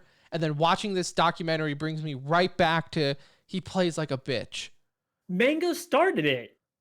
But see, I mean, he was the first. and that's a lot of Jigglypuff things. to So do it. one of the reasons I also liked Mango is because back on Melee, I did play Puff. So I was a course Puff you main did. for a little bit. But I whatever. Not at that level though. Like I wasn't doing what they were doing by any means.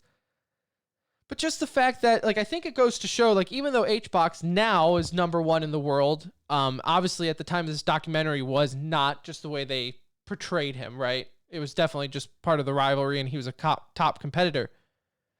If you're a Puff player, though, you're just never going to get the respect. Even Mango switched from Puff, saying, and they said in the documentary, is like, yeah, he could have played her, and he could have been #1. Or I guess him. I don't want to put gender roles on Jigglypuff here, sorry. But Mango knew that that's just not, like, to him, that wasn't the right way to win, is by doing these antics and, what a Puff player does. So he switched over, regardless of if that meant he was going to lose some to HBox or not. Yeah, I agree. I mean, I see where you're coming from. Yeah. I would have loved to see like a reunion show for this documentary. Boy, don't you want one now? Yeah, I really want to see maybe hey, in 3 years we could get happened like a 10-year anniversary for it, because I would love it. They film everything still. Ugh. Again, the way they did this, I cannot give that community enough credit. I want to see a Where Are They Now? I want to see. It sucks because I feel like it ended right before they started signing with orgs. That's what I want to see. Because that's where, again, that's another turning point in Melee, is like, whoa, we're getting sponsors. It got bigger. It still had room to grow, Really great, though. I mean, really overall, I give it like 2 thumbs up, dude. I couldn't even... I loved watching Chillin' Dude. I loved listening to Hugs speak. Boy, how about Wife, at the end? First off, I could listen to Wife talk all day. All day. I don't know what it is about that guy, but when he talks, I'm like, just tell me more. I want to hear more of your voice. Let's email this to Netflix. They need to pick this up. I mean, this needs to be a Netflix. It's incredible. First off, it's a good documentary that when it's over, you're upset that it's done. Yeah, I want more. For more. I want to know what happened next. The most depressing thing of the whole documentary is when Hugs was talking about how he hopes it changes and becomes bigger, and you can see it becoming, different. I hate to tell you, Hugs, 2013 Hugs, Melee situation only slightly improves, but you're still kind of getting the shaft when it comes to esports. You're still kind of getting taken advantage of. In fact, it kind of just shows you how more ridiculous Evo doesn't have Melee, right? The fact that we're going on, 2 years now of no Melee at Evo, which is a crying shame. What happened to Korean DJ's dad? Did he die? No, he recovered. He recovered. They never said that. No, they did. That's why he was motivated by his dad's recovery, it said. Okay. He saw his dad working hard day in and day out to get back, and so he was motivated by his... They made it seem like he died initially, in the way that they said I was motivated by him on how he was fought motivated by his dad's recovery and how hard his dad had to persevere to get back. Okay. And so, I'm watching this and I'm like, did we just start this episode this way? What's going on right now? And one last thing about Mango, and I do laugh because my wife was watching it with me, and she knows I love Mango, and she was like, "Why do you dress just like him?" And I'm like, "It was like all you do is wear tank tops, basketball shorts, and flip flops." I'm like, "The man knows style. What can I say?" It's actually his brand. Yeah. Babe. He yells at cops. I do that. Goes 100%. I do that. What's the matter here? I love Mango. The one cool thing though that watching their rivalry is that's the beauty, I think, of Smash and fighting games, is when you do find that rival. I think anyone, if you've ever played Smash before consistently in a group of friends, everyone has their guy in that group that, because they were saying, it wasn't like there was one dominant person. This person could beat that person. Mango, HBox Styles could beat Mango. made the game. But yeah, Mango could beat Mewtwo King. Armada could literally beat anyone, right? It's just the styles that could beat you. And I do, it kind of gets me ready. I don't play Smash nearly as much as I used to. I kind of want to now, because I know for the longest time I didn't have anyone to play with. But it's even in our group of friends, right? We went to DreamHack that one year, and we did our little Smash tournament in our little hotel room, and instantly me and Ronnie, a buddy of ours, played, and I think everyone knew in that hotel room, that in our group, we're like, oh shit, like these two are the They're the ones that know how to play. yeah, and it's like They know combinations. Oh god. yeah, like when you find that person that you can just have that rivalry with, it's pretty awesome, and you get that a lot in Smash. You don't get that in in FGC games. You get it a lot, but outside the FGC community, you don't get those rivalries as much. Tim, who is the melee king in your eyes after watching this and from even up till now? Yeah, it's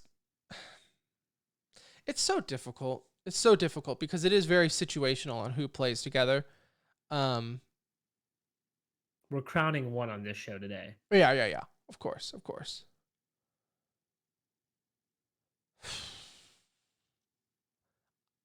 My fanboy is going to say Mango. Truthfully though, my fanboy says Mango. My heart tells me Armada. Really? Now, because you didn't see it in the documentary, I felt like Armada was so good. I'm not even going either of those though. Well, don't say In H fact, box. No.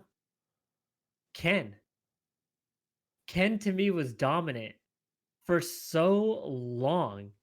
Where I know Mango has been now too. I would and like to see Armada- Ken play now though.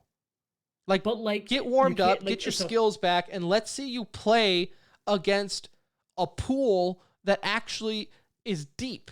He was good in a time. Look, this is the whole argument of like Wayne Gretzky, when Wayne Gretzky shot up against Any goalies that sport. stood up, right? Like, yeah, of course he's got the most goals. Goalies didn't know they could drop back when he played.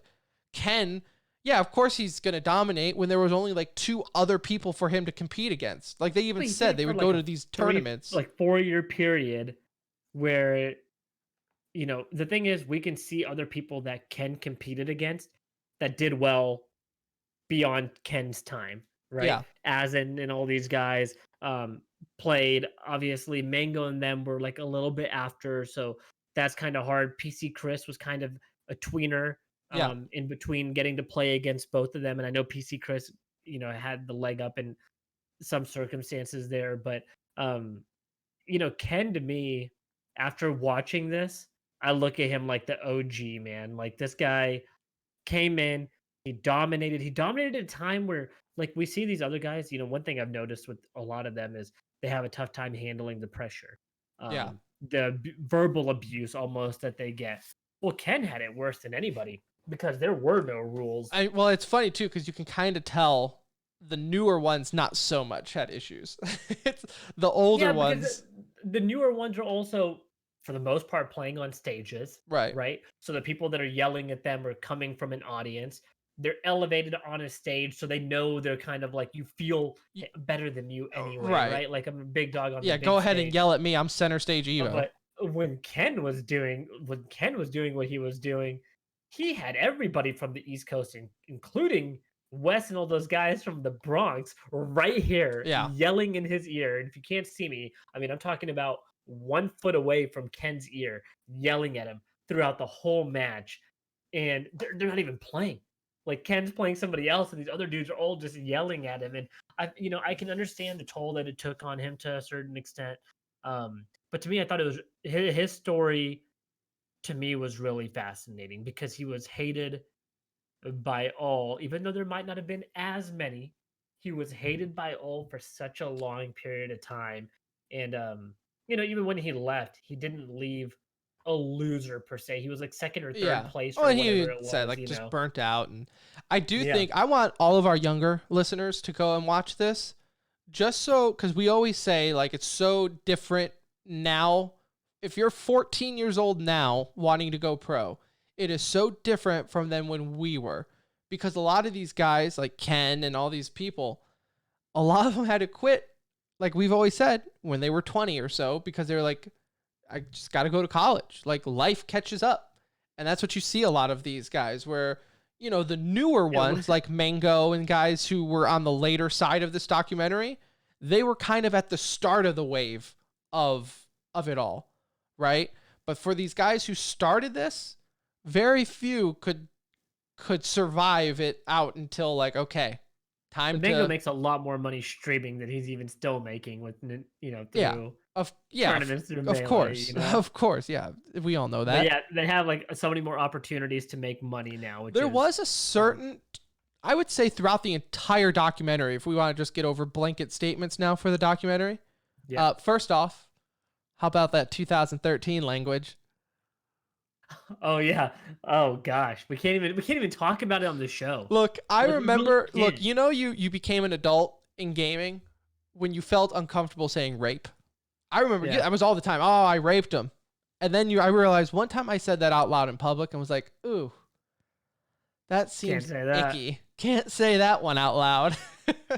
I mean, they were saying a lot of stuff that like most of the language we used at that time. I mean, Like- look, is it nice? No, but yeah, like you said, at that time, oh my God, you grew up saying that stuff playing games. Yeah. That's just part of it. So the word gay then and now, I'm sure it hurt people just as much then. It just wasn't like it was so normal in gaming culture to say those words. I thought that part was really funny though, that they did like gaming talk in 2013. You have to understand It's people that 2013. what they're saying. I don't need like Twitter rants coming out after you watch this documentary. And that goes to our listeners. Guys, do not blast any of these people after you watch the documentary. It is what it is. You live and you learn. I'm sure a lot of them understand that now too. So overall, Tim, I gotta make my peace with the Melee community because I've been harsh. I've been too harsh, and I didn't know. I didn't know. I didn't know what they went through to get that game and that community to be the way it is today. And so I'm gonna go live on our show. I want to apologize to everybody in this Melee community. I want to let Chillin' Dude know that I think he is the most badass person ever because of the amount of dedication and work he put into making a community. Starting off with that, H2YL or whatever, and then like organizing events and starting doing that from a young age. And even though he wasn't one of the best as he progressed, he was still as dedicated to seeing the game grow and like seeing these OGs in here from Wife and Hugs and how much work they put in to making this game great at a competitive level. Like I have nothing but crazy respect for that community after watching this documentary. It's so weird that like a documentary changed my view so much because they could have left stuff out or really Mhm. tailored it to make you feel that way. But I really came out of here feeling like, man, these guys are so underappreciated and they built one of the most magnificent communities in gaming and they did it on their own and they did it without the help of organizers initially. They did it without the help of their developer, Not only no and so help from devs, but actually withstanding attacks from the devs. yeah, like the people they did what they could to like make it not possible for them. And they turned it from running events in people's homes to Woodstock style events to getting to places that has stages and audiences. And again, they did it without the support of the developer. And so with that, I say I hope Melee never goes away. I hope Evo does the right thing and brings Melee back. And as long as these guys want to play it, I want to see it at DreamHacks. I don't want it to go away from those types of events. I was gonna I'm say, gonna will be it give more you of a more supporter. appreciation when we're at DreamHack now to be like, I'm gonna go watch a match? No, you know what? Like I always knew they were badass. It was never about like thinking how good they were. It's just I wanted them to be unified behind the game. Right. I don't believe that needs to be the case anymore though. Like these guys, I see why there's so much passion for this game because that's how they live their life, And so with that, I'm going to be supportive, man. I'm really going to be supportive and opportunities where we have chances to pimp out events, where we can maybe at least have little segments here and there where we can talk about Smash and you want to do that, I will not be opposed to it. So it opened my mind a little bit to that community. And again, anybody that hasn't seen it, even if you're just listening to this, I don't think we're giving away any major spoilers. So still go back and watch it because it's a freaking piece of art. Like it was really, really good. And I'm glad that I'm really glad that we did this. Yeah, no, I haven't seen it before, and I'm a huge Smash fan, so I'm glad it kind of makes you appreciate, because I knew the general storyline of it, just again from following Smash, but I didn't know all the ins and outs and how these guys came up and what they had to go through. I loved that. There was always a tone of sadness I felt, like there's always that tone of sadness in the background, especially like when you talk to some of the guys now. And you could tell, like with Ken, right? Always a sense of sadness behind those eyes. Yeah. And, but I felt sadness watching it. Right. Because I also know the end game, right? Like I know where Melee is today. And so I know that they never really got the growth that they deserved for the amount of time and effort that they put into trying to make that a great game from an esports standpoint.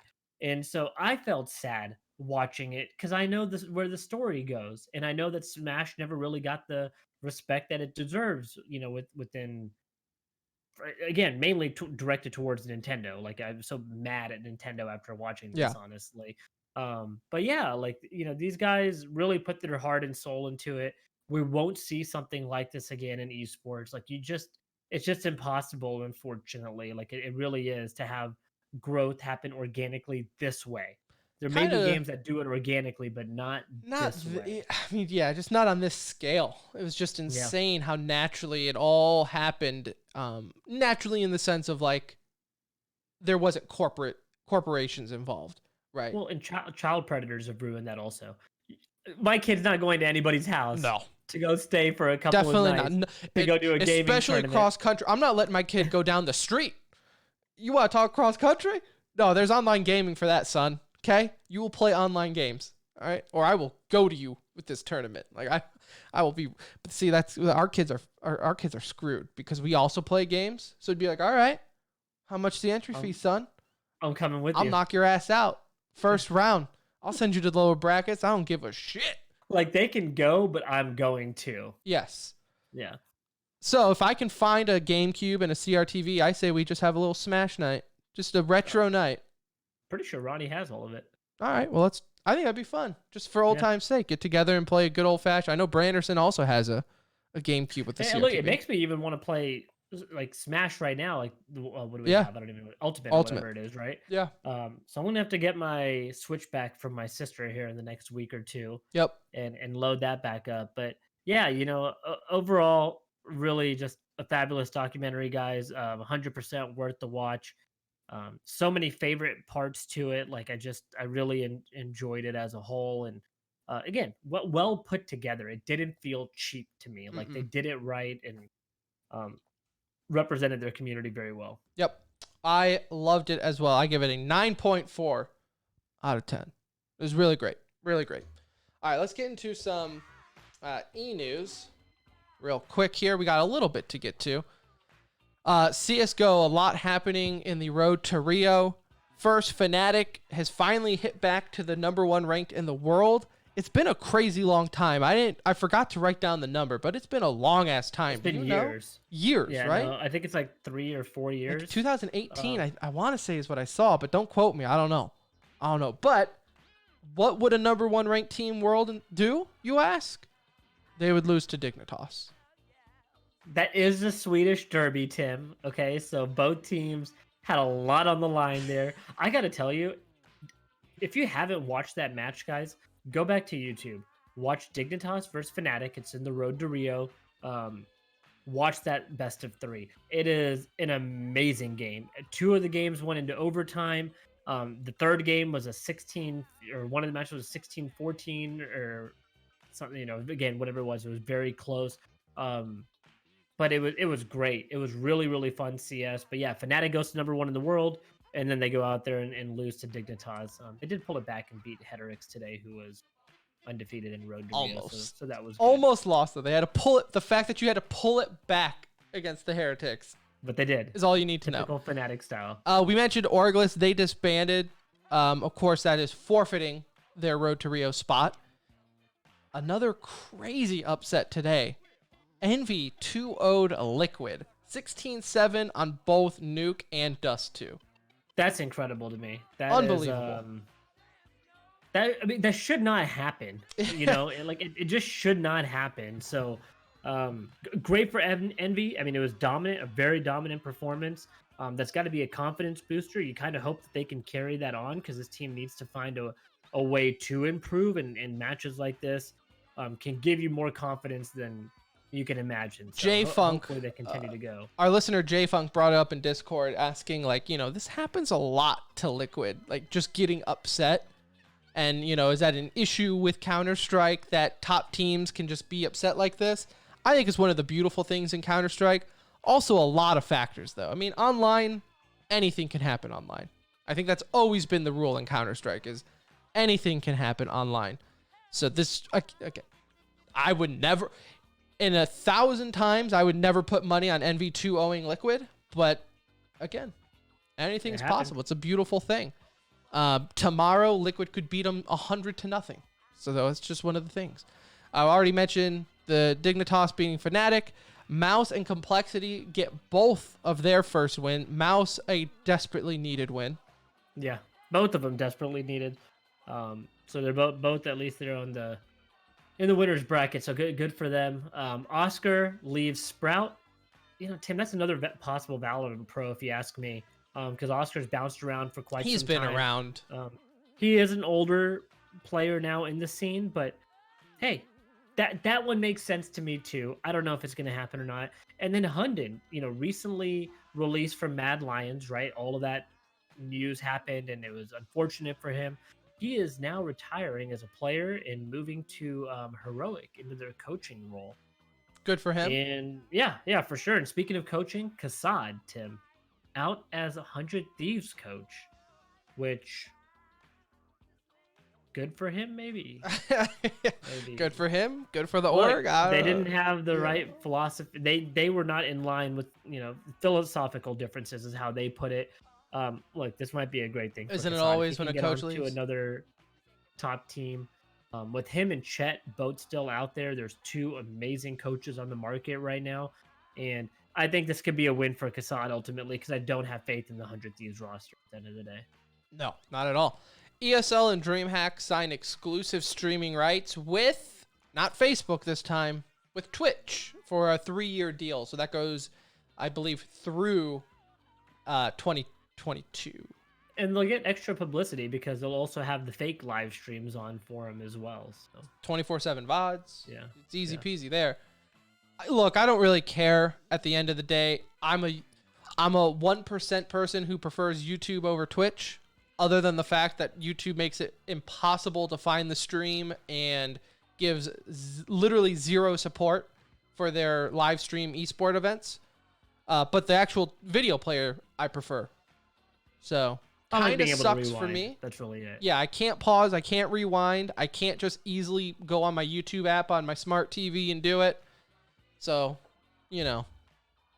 first world problems for me, but whatever. I don't really care. I'm going to watch it either way. That's it for CS. In Overwatch, man, this is another one. You thought Sinatra leaving was bad. An OG. Literally at one point in time, the best Overwatch org in the world drops out of contenders as Envy decides it's time, buddy. What is there, like one contenders team left? I think so. I think Boston, and this is just going off of my brain knowledge, so I could be wrong. I think Boston might be the only team with a contenders team now. Envy was a team I really didn't think would drop their contenders team. Like, I really didn't. I don't see the value in a contenders team. We've talked about this before. But they've also pulled players up from theirs. They've had players move on to other pro teams from theirs as well. But like Trill and these guys have moved up from their contenders team. Like, they were one of the teams that I felt like was doing it right in terms of evaluating talent. I mean, that's true. From a contender standpoint. And so for them to drop their team, that's But again, where it's all a business. And at the end of the day, when you need to move money around for a ValoRANT roster, what's going to be the first one to go, right? Yeah. No, I mean, I don't blame them money from what they're doing. I'm surprised though. Yeah. Yeah. So Also, surprised. breaking Overwatch. This is probably why the Overwatch League is dying. But we talked to former host of the show, Brett, and he said he's only watched one map this whole season. So This whole season's been weird though. For he's also everybody, said it's so. because he's not going to go to YouTube to watch it, which I argue for people who are like, well, I'm not going to YouTube. YouTube's a bit different than Facebook. If you're not going to YouTube to watch it, then I'm going to argue that you were never actually a fan to begin with. It's not that difficult. Yeah, I mean, I'm on YouTube half the time anyway. Exactly. Just watching. It's like, random I don't stuff, get it. so. But so there's that. In League, the transfer from Double Lift to TSM is official. It is complete. Apparently, this is sparking controversy. Yeah. I don't fully understand the whole controversy. I mean, I get that he's dating the president of TSM, and so maybe like people are upset that there was collusion or something. I don't get it. We'll go talk to some experts about this. Yes. Don't take figure out my what's opinion. going I don't on know. To me, I don't see the big deal of it. But maybe we'll get Kevin back on the show at one point in time after we completely obliterate him on Saturday and talk he's about still why willing to this talk is to us. an issue. So there's that. In Call of Duty, the league did something pretty cool because obviously the homestands are not actively going and everything's online. They did like a press conference for us media folks online via the internet. So we got a chance to talk to Clayster and Ray Rambo, the coach of Dallas Empire, after their victory on Sunday. And it was kind of cool. We asked, I mean, my mic wasn't working, so Nuge asked him all the questions. Yeah, I mean, but I thought it was a good interview. We didn't really get any like groundbreaking information, but it was confirming a lot of things that we talked about. And part of it, the discussion with them was, talking about their thoughts on this being an online event. There's a lot of backlash. The COD community won't let them live it down. Clayster even put up the whole router on stream and made a joke out of it there. But I think the consensus even across the league is that you got to respect them for what they did. They won one on LAN already, as people seem to forget very quickly when it comes to the Empire. So talked a little bit about that. We talked about, the whole server issues and how that played out. And, he talked about how it was 100 times better than it was just from the homestand in Dallas a little bit ago. Rambo's role on the team and how he's contributed, and really he's kind of more the balancing act. And really, like I said, just we talked about one of the things that I thought was interesting was what they're going to do on this player break. So for those of you that don't know, they have a solid month off coming up here where they are not going to be playing, and there's going to be 2 events in between them. And obviously the most asked about question is, does this help or hurt you? And how so, basically. And they got into that, and they talked about their focus is they know people are now going to, they've won twice, guys. They're the only 2-time champ in the CDL. People are going to go watch their tape. People are going to figure out what they're doing, and they're going to try and implement it into their own gameplay. And so Clayster said a goal of theirs during this 1-month period is to counter strat themselves, basically, and figure out why they're so good at what they're doing, and then how to defeat what they're doing. And I thought that was a really interesting take and a very honest answer to that question, and we appreciated that. But again, it's just it's good to see where their mindset is at, because I really feel like this team is built for the long haul. I think Shotzi and Illy, we talked about them and their growth, and he had nothing but high praise for them. But I think this team still has room to grow, still has room to get better. And so we're excited for what they have coming, and we're appreciative for COD inviting us in there and having us in this interview. Yeah, definitely. And, I think they said they're going to try doing it after every event now. So hopefully we can find the time to join them in each time. And again, always check it out on their YouTube channel. I think he said they were posting it. I'm not sure. But either way, if you go to their YouTube channel, you can definitely find the content. I think it will be on their YouTube channel. Yeah, I think that's what he was saying. So either way, thank you to the COD League for setting that up for us and everything there. That was pretty cool. Anyways, last thing of the show. We have a very important giveaway to get to, Anuj, as, of course, being sponsored by Alt. We get all the Alt goodies, including their very exclusive limited edition Huntsman Goat T, honoring some random person from Chicago. Definitely don't know who. Definitely no copyright infringement there. I don't know any 23s in Chicago, Tim. No, definitely not. So we decided to pick a winner for those who liked or retweeted or whatever the standards were on Twitter. I forget. But the winner of the alt Huntsman Goat T is Hazmat Pete. Nice. Good job, Pete. Pete's a long time listener. I am super happy Yes. that Pete's getting this. That is awesome, dude. Yeah. Damn. Good for him. Good for him. That's So exciting. I will DM you, Pete, and get information and all that fun stuff that winners do. So there you go. Again, though, if you didn't win this one, don't feel discouraged. You follow us on Twitter at The Center Ring. We plan on doing a lot more giveaways with alt and everything there. So I think Anuj said he was going to buy a FAQ new Dragon Lore and give that away. Actually, Tim, what I'm giving away will be fancy Overwatch baseball tee. Collector's And item. that'll be collector's item. 1 of 10. So maybe we'll throw Collector's that out item. there next time. Historical from a League of the Past. A No, League of thanks the again to Ult for setting that up. It obviously badass apparel, dude. We love it, and congrats to Pete, dude. That is awesome. Hazmat, we'll be getting in touch with you after the show, bud. Yep. We'll get that off to you. Yep, I will hit you up there and get your deets, sir. All right, well, that will do it for this episode of The Center Ring, a.k.a. TCR, a.k.a. your favorite esports podcast. This was episode 234. It's done. It's in the books. Thank you so much for listening. If you listened to the whole thing, thank you. We have had extra long episodes as of late, so really appreciate it, but there's just been so much to get to, and it's been so fun. Thank you, Sinatra. Yeah, thank you, Sinatra. We will be back Sunday night to record. So if you want to catch it live, hit us up on Twitter at The Center Ring. We always post it there, and we're also on Twitch and YouTube and all that fun stuff.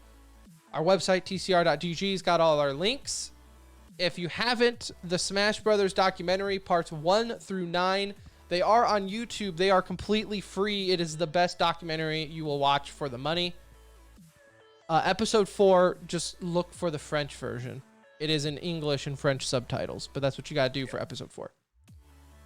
We will be back, though, Saturday. Just make sure to tune in because we're going to have the show match with Kevin as we dismantle him and his crew.